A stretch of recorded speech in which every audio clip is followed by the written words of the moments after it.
It's a murder that's gone unsolved for 41 years. Police in Weber County say a late knock at the door turned into a deadly shooting.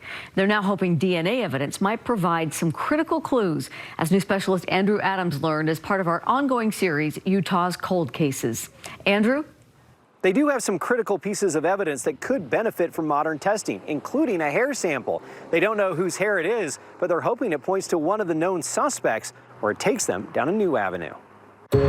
Just a few minutes drive up Ogden Canyon lies a mystery buried by time, hidden among the trees. This is 41 years old, this case. It was April 15th, 1984. Andrew J. Hansen was home with his wife and brother-in-law when there was a late-night knock. There was a man that was at the door who tried to force his way into the door. He was about 6 foot tall, was wearing a black ski mask. The struggle didn't end well. At some point during that struggle, there was a shot that rang out. Jay fell to the ground and was saying, "Help me." The shooter took off, possibly with someone else, in a two-tone Chevy Impala, never to be seen again.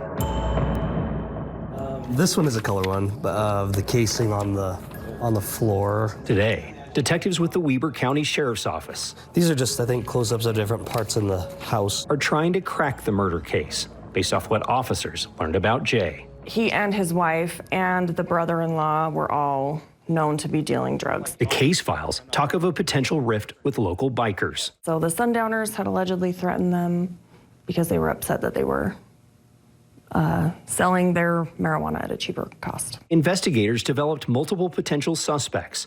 Brad Bromage was a Sundowner who set Jay up for a robbery 6 months earlier. Brad admitted to the initial robbery but denied any involvement in the homicide. Ron Dunkam's name came up later when a Wyoming inmate told police that he and Bromage had gone together into the canyon to steal pot at the time of the killing. There was a struggle, and that's a gun went off, and that's how Jay was killed. Well, detectives collected a 9mm casing, a button, and someone's hair from the crime scene.